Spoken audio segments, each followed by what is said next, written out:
جی بسم اللہ الرحمن الرحیم۔ سامعین و ناظرین، آپ سب کو information and history T V میں خوش آمدید، اور میں آپ کا ہوسٹ عمران بٹی۔ تو دوستو، آج میں جس چیز کا ذکر لے کر آیا ہوں وہ ہے خلافت۔ آج کی ویڈیو میں میں آپ کو بتاؤں گا خلافت کیا ہوتی ہے، اس کے معنی کیا ہیں، اور کون کون سی اسلامی خلافتیں اب تک اقتدار میں آئی ہیں یا دنیا کی تاریخ میں۔ تو جو نئے آنے والے دوست ہیں وہ نیچے سبسکرائب کے بٹن پہ کلک کر لیں تاکہ آپ میرے چینل کے ساتھ جڑ جائیں اور ہر آنے والی ویڈیو آپ کو بر وقت مل سکے۔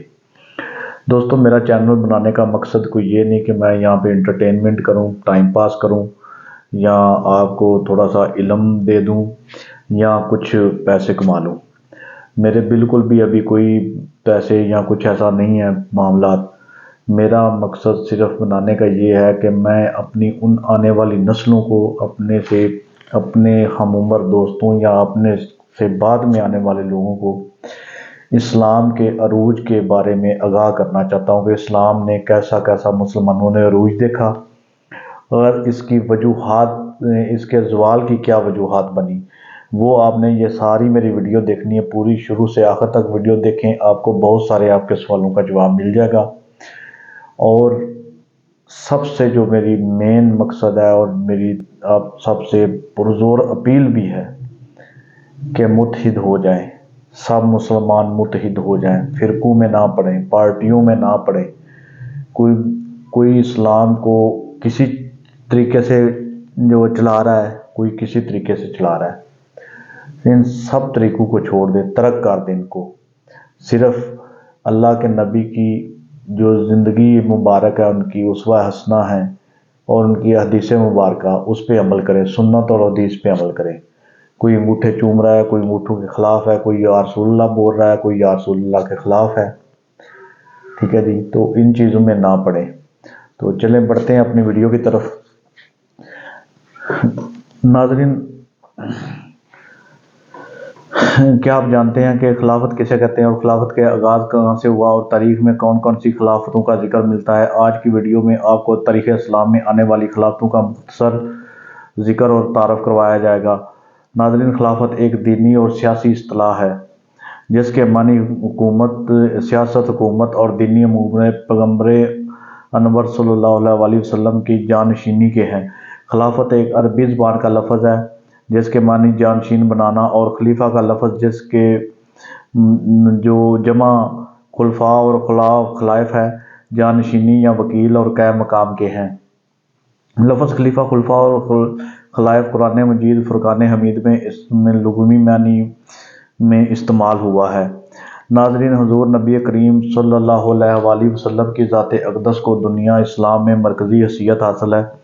آقا دو عالم امام الانبیاء صلی اللہ علیہ وسلم مسلمانوں کے مذہبی رہنما اور دنیاوی امور میں بھی رہنمائی فرماتے تھے۔ افواج، سپہ سالاری، بیت المال کی نگرانی اور نظم و نسق کے جملہ فیصلے آپ صلی اللہ علیہ وسلم ہی فرمایا کرتے تھے۔ حضور نبی کریم صلی اللہ علیہ وسلم کی دنیا سے پردہ کرنے کے بعد اس اسلامی نظام کو قائم رکھنے کے لیے آپ صلی اللہ علیہ وسلم کی جانشینی مقرر کرنے کا جو طریقہ اختیار کیا گیا، اسے خلافت کہتے ہیں۔ یعنی کہ آپ صلی اللہ علیہ وسلم کے دنیا سے پردہ کرنے کے بعد اسلام کو یا ریاست مدینہ کو یا اسلامی طرز عمل کو آگے چلانے کے لیے اس کو زندگی کو جو طریقہ کار اختیار کیا گیا، اپنایا گیا، اسے خلافت کہتے ہیں۔ جیسے آج کل جمہوریت کا نام جو ہے لوگ استعمال کرتے ہیں۔ پہلے چار خلفائے راشدین حضرت ابوبکر صدیق، حضرت عمر فاروق رضی اللہ تعالیٰ عنہ، حضرت عثمان غنی رضی اللہ تعالیٰ عنہ اور حضرت علی کرم اللہ وجہہ جو کو عہد خلافت راشدہ کے نام سے یاد کیا جاتا ہے، اور ہر طرح سے یہ خلفاء اللہ رب العزت کے بعد اہل اسلام کے سامنے جواب دہ تھے۔ ان کا چناؤ موروثی نہیں تھا بلکہ وصیت اقابت صحابہ کرام رضی اللہ عنہ کی مشاورت سے ان کا انتخاب کیا جاتا تھا۔ مگر خلافت راشدہ کی مدت فقط 30 سال تھی۔ یعنی کہ یہ خلافت راشدہ جو چار خلفائے راشدین جنہوں نے اس سلسلے کو چلایا وہ 30 سال تک اسے قائم رکھ سکتے۔ حضرت علی کرم اللہ وجہ کی شہادت کے بعد شام کے حاکم حضرت امیر معاویہ رضی اللہ تعالیٰ عنہ خلیفہ بن گئے اور اس طرح یہ خلافت ملکیت کی طرف چلی گئی۔ تو چناؤ والا سلسلہ ختم ہو گیا، بادشاہ والا سلسلہ شروع ہو گیا، اور خلیفہ کے ایک بادشاہ کی حیثیت اختیار کر لی جو کسی کے سامنے جواب دہ نہیں تھا۔ اس کے علاوہ خلفاء کا چناؤ موروثی بنیادوں پر ہونے لگا، یعنی کہ جس کا باپ خلیفہ ہوتا آگے سے اس کا بیٹا خلیفہ ہوتا، آگے سے اس کا بیٹا خلیفہ ہوتا، یہ سلسلہ چل پڑا۔ عالم اسلام پر تقریباً 90 سال تک بنو امیہ نے حکومت کی، جن کا یہ پایا تخت دمشق رہا۔ بنو امیہ کے دور میں عمر بن عبد العزیز رضی اللہ تعالیٰ عنہ ایک ایسے خلیفہ تھے جنہوں نے خلافت راشدہ کی طرز پر حکومت کی اور 5ویں خلیفہ راشد کہلائے۔ اس کے بعد بنو عباس برسر اقتدار آئے، ان کا پایا تخت بغداد تھا۔ انہوں نے تقریباً 500 سال تک حکومت کی۔ خاندان بنو عباسیہ کی حکومت کا خاتمہ ہلاکو خان کے ہاتھوں ہوا۔ ناظرین، عباسی دور حکومت کے آخری دنوں میں خلافت کی حیثیت برائے نام رہ گئی تھی۔ ہر جگہ خود مختار سلطانوں یا امیروں کی حکومت تھی جو رسمی طور پر اپنے آپ کو عباسی خلافت کے تابع کرتے تھے، البتہ خطبہ خلیفہ ہی کے نام کا پڑھا جاتا تھا، مگر بغداد کی تباہی کے بعد یہ صورتحال بھی باقی نہ رہی۔ اس وقت مصر کے سلطان رکن الدین بیبرس نے، جس کی میں آلریڈی ویڈیو بنا چکا ہوں اور اس کا لنک آپ کو بایو میں مل جائے گا، ڈسکرپشن میں اس کا لنک ہے، آپ وہ ویڈیو بھی دیکھ سکتے ہیں۔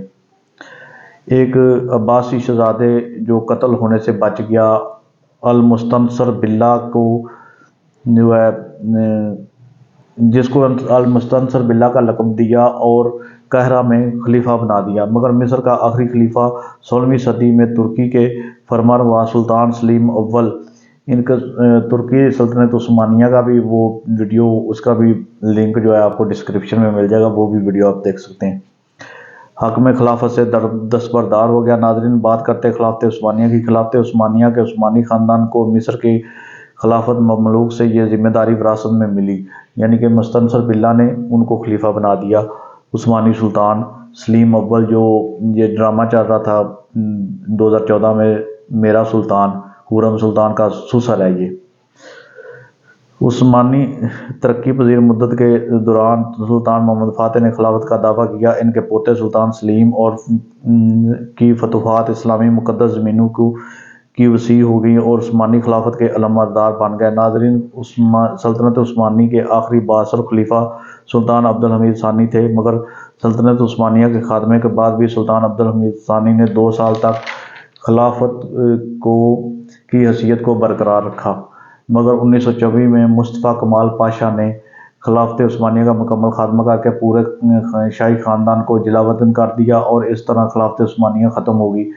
ناظرین، بنیادی طور پر سلطنت عثمانیہ کا آغاز ارطغرل غازی سے ہوا، جو سلطنت عثمانیہ کے بانی عثمان غازی کے والد تھے، اور سلطنت عثمانیہ کا اختتام بھی ارطغرل عثمان پہ ہوا، جو آخری جو خلیفہ تھے ان کے یا بادشاہ شہزادے تھے۔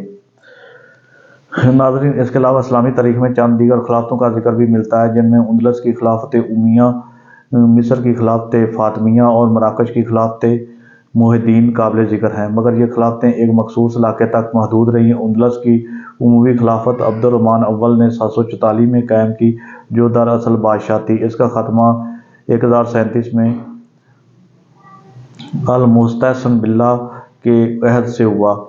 فاطمی خلافت المہدی نے 983 عیسوی میں قائم کی۔ اس کا خاتمہ ابو الحمد عبداللہ کے عہد میں 1262 میں ہوا۔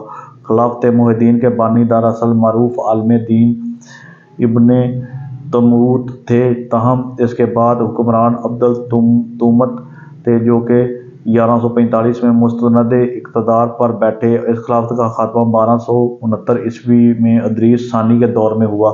تو ناظرین، یہ تھی اسلامی خلافتوں کی مختصر سی ایک ویڈیو، جس میں 4-5 اسلامی خلافتوں کا ذکر کیا گیا ہے۔ تو ویڈیو اچھی لگی ہو تو لائک شیئر کمنٹ کریں، اور جو ہے اپنی رائے سے مجھے آگاہ کریں۔ تو انشاءاللہ کل ملیں گے ایک نئی ویڈیو میں، تب تک کے لیے اجازت۔ السلام علیکم، اللہ حافظ۔